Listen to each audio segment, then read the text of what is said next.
Mesdames et messieurs, bonjour et merci de nous rejoindre pour le point de l'actualité sur Savane TV. Bienvenue à tous. Les titres.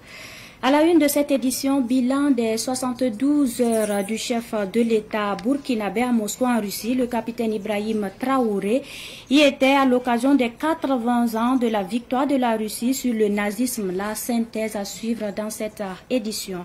Et puis, fin de formation pour une cinquantaine de veuves de FDS et VDP tombées au front en gestion de guichet, une formation initiée par la Nationale des Jeux du hasard pour contribuer à l'autonomisation des femmes. Les détails à suivre dans un instant. En sport, après sa défaite du week-end écoulé, la SEC de Koutougou sera en deuxième division à la saison 2025-2026. Une fois de plus, bonjour. La solidarité s'est exprimée dans l'arrondissement 7 de Ouagadougou. La fédération Tel Taba pour le développement a procédé à une remise de dons à des personnes déplacées internes. La remise a eu lieu le samedi dernier au rond-point de la transition de Bonneuville. Nous en savons plus avec Cynthia Zungrana. 3,5 tonnes de riz, du maïs, 5 cartons de savon, 100 complets de paille et d'autres produits de première nécessité. C'est la composition du don que la Fédération Tel Taba pour le développement a remis aux personnes déplacées internes de l'arrondissement 7 de Ouagadougou. Ce don, d'une valeur de 7 millions de francs CFA, témoigne de l'engagement de l'association à soutenir les plus vulnérables. Je suis une femme. J'échange avec les autres femmes et je sais ce que ces femmes vivent. Elles peuvent aller demander de la farine ou du riz aux voisins juste pour faire à manger pour la famille. C'est pour toutes ces raisons que nous avons décidé de faire une fois de plus ce don pour aider ces femmes qui sont venues demander refuge à cause de l'insécurité et qui connaissent des difficultés pour subvenir à leurs besoins, surtout alimentaires. Le don a été officiellement réceptionné par Denis Ilboudo, représentant la présidente de la délégation spéciale de l'arrondissement 7. Celui-ci s'est engagé à faire parvenir les dons à qui de droit, tout en saluant le geste de solidarité de la fédération. Le mot vraiment que nous avons à l'endroit de la fédération Tel Taba pour le développement, c'est vraiment un grand merci. Parce qu'une telle initiative, en tout cas, vient à point nommé.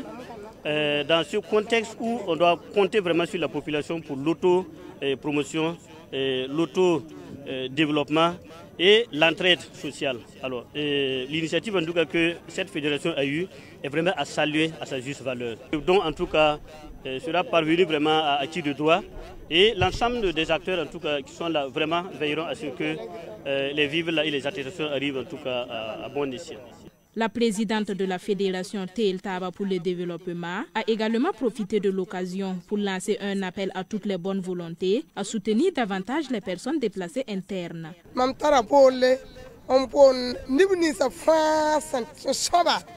Je lance un appel à tous ceux qui peuvent venir en aide à ces personnes à le faire. On ne demande pas forcément de le faire pour un grand nombre de personnes. Même si c'est une seule famille qui est dans votre quartier et que vous savez qu'elle est dans le besoin, il faut la soutenir. C'est un geste qui honore. Je vous exhorte donc à faire parler vos cœurs en venant en aide à ces personnes.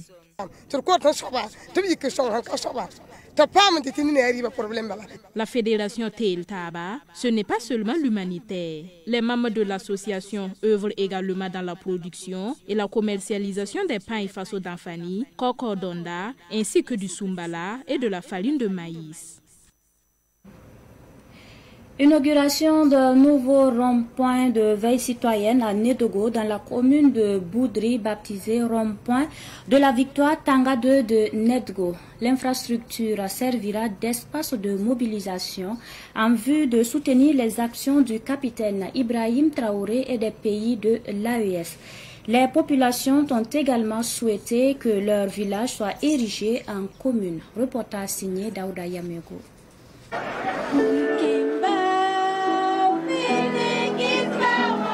Les portraits du capitaine Ibrahim Traoré, du général Assimi Goïta et du général Abdraman Tchani, les trois chefs d'État de l'AES, trônent au sommet du rond-point de la victoire Nabatanga 2 de Nedgo. Nous sommes au quartier général de la section Wanyiyan du village de Nedgo, dans la commune de Boudri, région du plateau central. Un nouveau rond-point inauguré et dédié au chef de l'État, le capitaine Ibrahim Traoré. Vu l'effort qu'ils font au centre du pays et hors de nos frontières, nous voyons dans les différentes zones, il y a eu des déplacés, mais actuellement il a eu le temps de réinstaller ces populations-là. Donc vraiment, nous félicitons cet effort que le capitaine a mis en place et nous le soutenons jour et nuit. Et nous n'osons pas laisser notre camarade Ibrahim capitaine Traoré pour que quiconque à l'interne ou à l'externe de perturber les efforts qu'il est en train de mettre. Le chargé de mission du plateau central auprès de la présidente du Faso, présent à la cérémonie d'inauguration du rond-point, a salué l'initiative des jeunes de Nedgo. C'est vraiment un message de satisfaction et de remerciement à l'endroit de cette belle population et surtout aux initiateurs pour avoir pris l'engagement et l'initiative de mettre ce rond-point en place qui va être un point d'échange et de proposition d'idées et d'accompagnement dans les actions concrètes également. La cérémonie d'inauguration a été une occasion pour la population de Nedgo de demander aux autorités d'ériger leur village en commune. Selon elle, Nedgo est une entité coutumière créée dans les années 1358 et composée de 54 villages administrativement reconnus. Le chargé de mission auprès de la présidente du Faso a promis de transmettre les doléances à qui de droit. Nous l'avons bien écouté. Nous allons transmettre à qui de droit ce message parce que c'est un cri de cœur et nous allons faire comme ce qu'ils l'ont souhaité, c'est de transmettre vraiment à qui de droit et c'est à lui de nous les répondre par rapport à leurs doléances. Donc ça sera transmis fidèlement. Baptisé rond-point de la victoire Nabatanga 2 de Nedgo par l'association Malakbaïri des jeunes de Nedgo et l'ensemble des Wanyiyan, ce nouveau rond-point est désormais le quartier général de la veille citoyenne de Nedgo. Nous pouvons à présent suivre cet élément, je vous l'annonçais en titre, bilan des 3 jours de visite du président du Faso à Moscou en Russie dans le cadre du 80e anniversaire de la grande victoire patriotique de la Russie sur le nazisme. C'est avec Soumaïla Rabo. Participation à la cérémonie officielle fête de parade militaire du 80e anniversaire de la grande victoire patriotique soviétique sur le nazisme. Audience accordée au président vénézuélien, à des députés russes et aux 3 ministres de la Défense de l'Alliance des États du Sahel AES. Visite à l'Université de chimie de Moscou. Échange avec les étudiants et autres ressortissants de l'AES en Russie. Séance de travail avec le président russe. En 3 jours, du 8 au 10 mai, le chef de l'État, le capitaine Ibrahim Traoré, a multiplié les occasions pour faire de son 2e voyage en Russie en tant que chef d'État un succès. Ici avec le président russe Vladimir Poutine. Le président russe Vladimir Poutine a promis d'ores et déjà de doubler les bourses burkinabées. Avec le président vénézuélien Nicolas Maduro, le président du Faso hôte a reçu des messages d'encouragement pour son combat. Très heureux de pouvoir rencontrer le capitaine Traoré et ensemble pouvoir jeter les bases d'une relation renforcée entre les 2 pays. Nous sommes les frères et les sœurs d'une même mère qui est la mère Afrique. Et nous admirons la lutte que le Burkina Faso a toujours menée pour la liberté, l'indépendance, la justice. Lors de l'audience qu'il a accordée à Moscou aux 3 ministres de la Défense de l'AES, le capitaine Ibrahim Traoré a donné des orientations après avoir écouté le point qu'ils ont fait de la mise en place de la force unifiée de la Confédération. Nous avons particulièrement fait le point des avancées concrètes de la mise en œuvre de la force unifiée de l'AES qui a déjà enregistré des victoires sur le terrain. Le président Traoré nous a fait profiter de sa sagesse, de sa clairvoyance, particulièrement à travers une lecture lucide de l'environnement géopolitique et géostratégique international, régional et sous-régional. Le président Ibrahim Traoré a, dans sa logique de renforcer l'industrie militaire et civile du Burkina, invité les étudiants à s'investir dans l'apprentissage. Nous avons des jeunes talents au pays, des inventeurs, des savants aussi, qui arrivent à créer certaines choses, mais il leur manque souvent la connaissance mathématique pour améliorer et mettre à jour et pouvoir avoir une formule unique pour ce qu'ils font.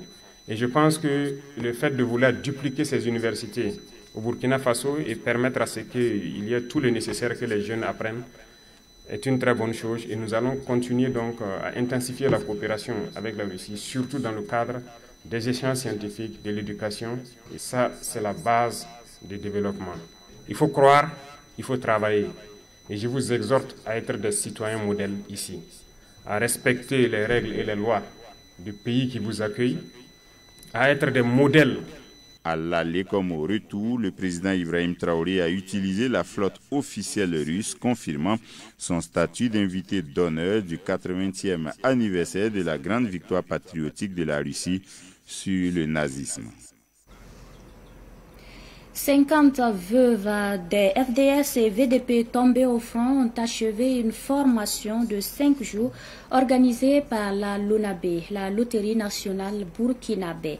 Cette initiative vise à outiller ces femmes pour la gestion de nouveaux clubs de paris mutuels urbains burkinabé, PMUB, et à renforcer la responsabilité sociétale de la LONABé.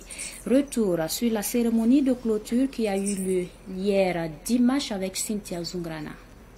Elles ont subi des épreuves, mais aujourd'hui, elles se tiennent debout, prêtes à relever un nouveau défi. Des veuves et ayant droit des forces de défense et de sécurité et des volontaires pour la défense de la patrie tombés au front viennent d'achever une formation intensive de 5 jours organisée par la Loterie nationale burkinabé, LONABé. Leur objectif, permettre à ces femmes de prendre les rênes de 50 nouveaux clubs de paris mutuels urbains burkinabé, PMUB, à travers le pays. Une initiative qui vise à répondre à l'appel du président du Faso, le capitaine Ibrahim Traoré. Dans le cadre donc de la vision de son Excellence le capitaine Ibrahim Traoré, c'est dans ce cadre-là que s'inscrit cette initiative. Nous avons voulu en tout cas apporter notre contribution au niveau de la LONABé pour permettre à ces dames-là de pouvoir prendre en charge dignement les familles. Durant ces 5 jours de formation, les participantes ont été initiées aux techniques de gestion des paris de la LONABé, couvrant les aspects tels que la vente des tickets, la gestion des mises, l'accueil des clients et l'utilisation des outils numériques. Salimata Ouedraogo, chef d'agence et agent commercial à la LONABé, exprime sa confiance à ses nouvelles gérantes. Nous avons été vraiment très ravis parce que les femmes ont vraiment assimilé le coup. On pense que sur le terrain, nous n'allons pas avoir trop de difficultés. Elles sont vraiment des femmes, des combattants, et elles sont vraiment combattantes. On a senti vraiment l'amour pour le travail. Les bénéficiaires traduisent leur reconnaissance à la LONABé pour cette opportunité et promettent de mener à bien leur mission. Un merci très chaleureux à monsieur le directeur général de la Loterie nationale. Merci à ses collaborateurs, à ses encadreurs qui n'ont ménagé aucun effort pour que nous soyons bien outillés. Nous vous promettons de nous donner corps et âme pour cette mission qui nous ont été assignées. Le directeur général de la LONABé a annoncé la mise en place d'un dispositif de suivi afin d'assurer un encadrement continu pour ces nouvelles gérantes et aides-vendeuses. Nous allons mettre en place un dispositif de suivi pour permettre à ces dames-là de pouvoir prendre en charge cette activité majeure qui nous tient à cœur au niveau de la LONABé. Les places ont été attribuées en tenant compte de toutes les entités des forces combattantes engagées au front. 10 pour les veuves et ayants droit de la police nationale, 9 pour la gendarmerie, 8 pour l'armée de terre, 6 pour l'armée de l'air, 3 pour la douane, 3 pour les eaux et forêts, 2 pour la brigade des volontaires pour la défense de la patrie et 2 pour la brigade nationale des sapeurs-pompiers. Tout autre sujet pour poursuivre. Une semaine pour débarrasser la commune de Koubri de tous ses déchets. C'est l'objectif visé par la délégation spéciale de Koubri à travers la semaine communale de salubrité. Cette semaine est couplée à la campagne nationale de lutte contre le péril plastique au niveau des péages. Le lancement de ces deux projets est intervenu hier à Koubri en présence de nombreux vendeurs de sachets plastiques. Fatih Sankara nous en dit plus. Avec ses coups de raclette donnés par le PDS de Koubri himself au poste de contrôle, c'est parti pour une semaine d'assainissement de la commune. Tous les recoins de la commune seront nettoyés pour un objectif zéro déchet dans la commune de Koubri. Il s'agit de deux activités qui visent donc à assainir le cadre de vie des populations, qui visent donc à donner un visage rayonnant à notre commune et partant à notre pays. Nous avons assez sensibilisé et même dans le cadre de cette semaine, nous allons encore sensibiliser, mais nous n'allons pas demeurer dans la sensibilisation parce qu'à l'issue de cette semaine, nous allons aller vers la sanction.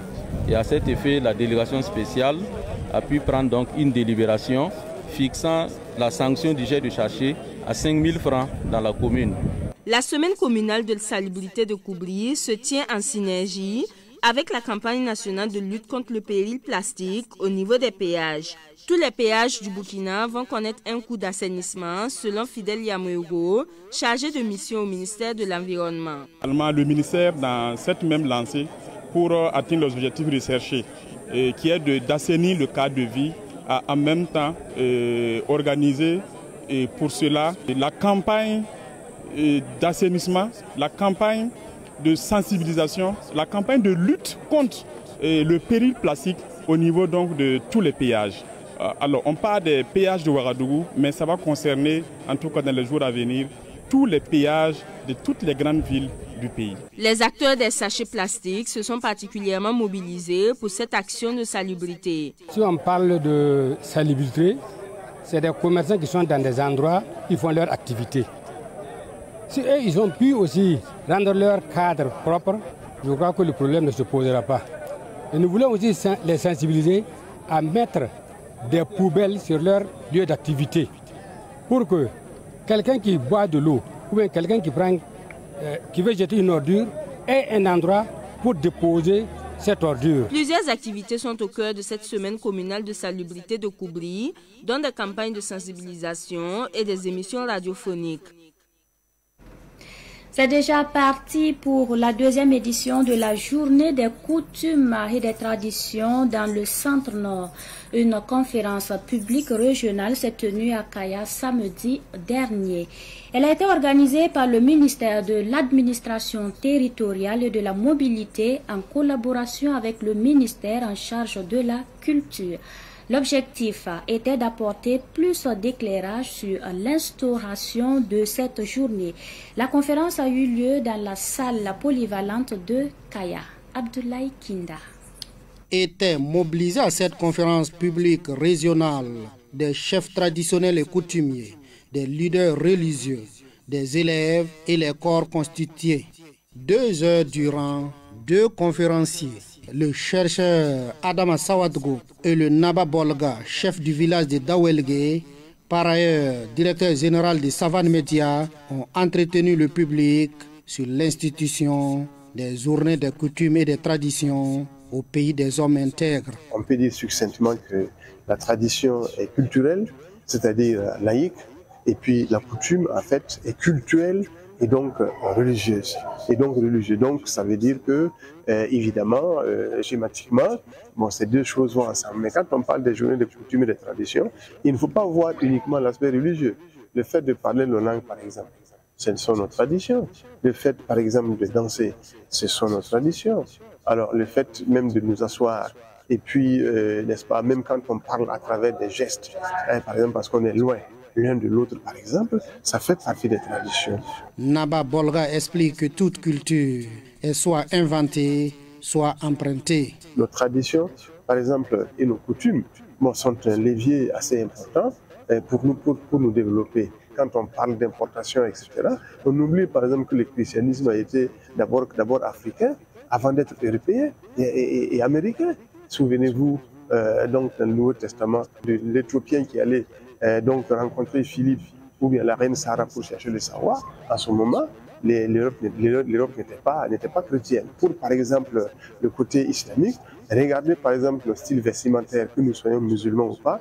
Regardez nos styles architecturaux par exemple, que nous soyons musulmans ou pas.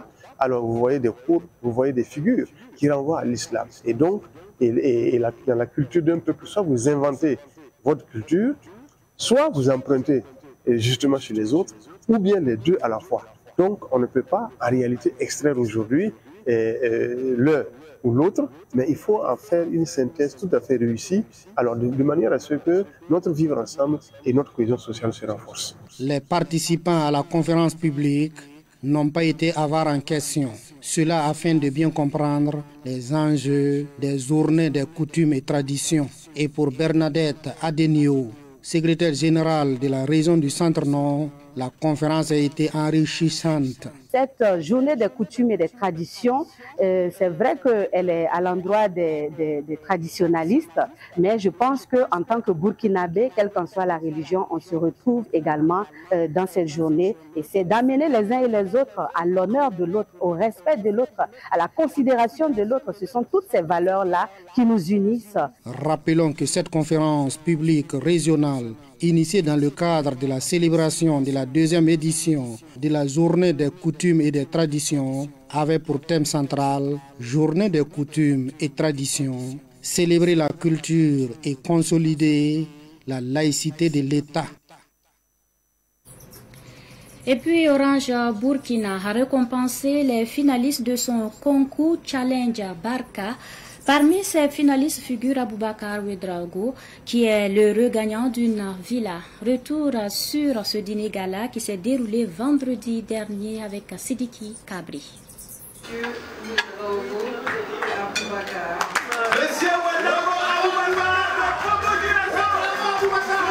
Aboubakar Ouedraogo a été couronné super gagnant de cette édition de Orange Barka.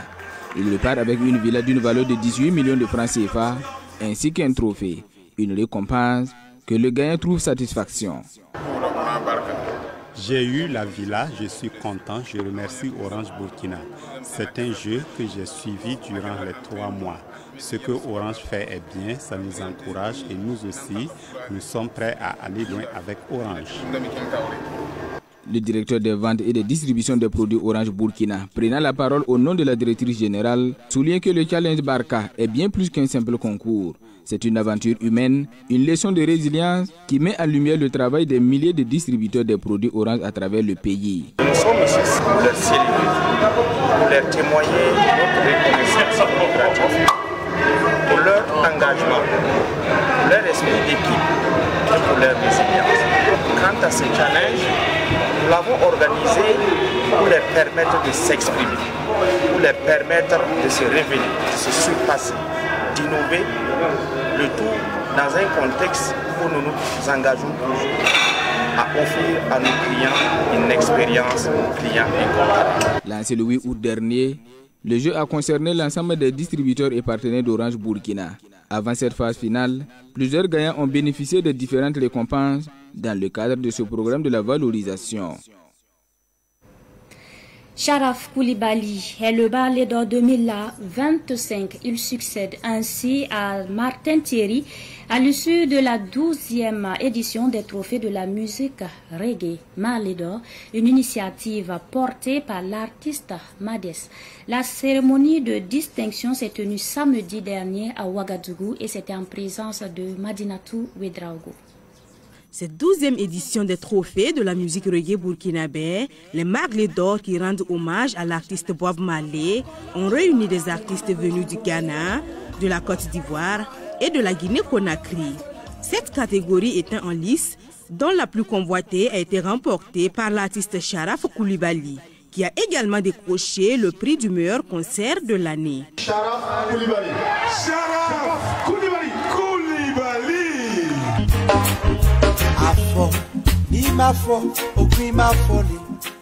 je suis tout content. C'était pas espéré. Donc ça veut dire que j'ai produit une œuvre de belle facture pour cette année. Et aussi j'étais dans la même catégorie avec d'autres frères que vous connaissez. Donc c'est mon œuvre qui est sortie du lot. Je remercie Dieu et je suis très content.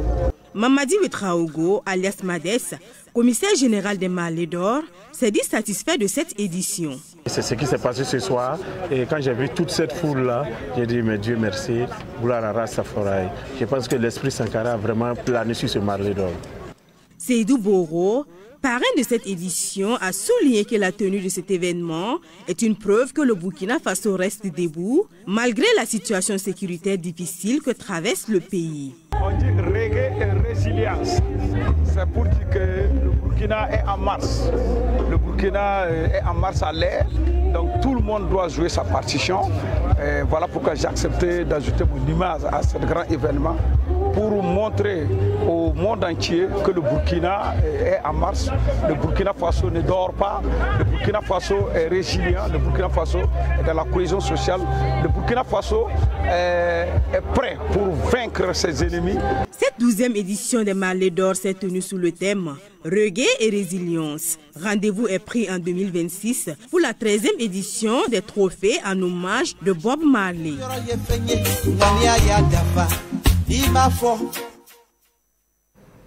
L'actualité internationale en Côte d'Ivoire, Tidjane Thiam démissionne de la présidence du PDCI-RDA. L'ex-candidat du parti PDCI-RDA, la présidentielle, a annoncé hier qu'il remettait son mandat entre les mains des militants du parti du Bélier. Une décision justifiée selon lui par ce qu'il qualifie de harcèlement judiciaire visant sa personne et le parti. L'intérim est assuré par le vice-président Ernest Mobiu qui accepte avec responsabilité les fonctions qui lui sont désormais confiées. En rappel, la justice ivoirienne avait décidé le 22 avril dernier de la radiation de Tidjane Thiam de la liste électorale avec pour motif qu'il a perdu sa nationalité ivoirienne. Et nous terminons en sport. La SEC de Koudougou sera en division d'élite la saison prochaine. Avec sa défaite le samedi dernier à Bobo Dioulasso, le club de la Cité du Cavalier Rouge est le dernier du classement à une journée de la fin de la compétition. Retrouvons Ruben Wilson Kodio de retour de la ville de Sia. La 29e journée du Faso Foot League 1 mettait aux prises le RCB à la SEC de Koudougou au stade Obi de la ville de Sia. Une rencontre avec beaucoup d'enjeux puisque le vaincu dira adieu à la première division. C'est dans cette ambiance que l'arbitre central donna le coup d'envoi de la partie.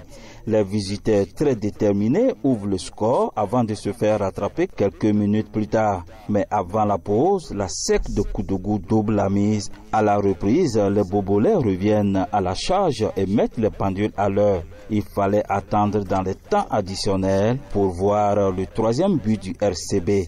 Score final RCB 3, à SEC de Koudougou 2. Doucement mais sûrement, les jaunes et noirs de Koudougou retrouvent la deuxième division avant l'ultime journée de la saison avec au compteur 28 points. On avait voulu en tout cas gagner ce match-là et espérer au dernier match se qualifier. Mais bon, Dieu a voulu que ça ne marche pas.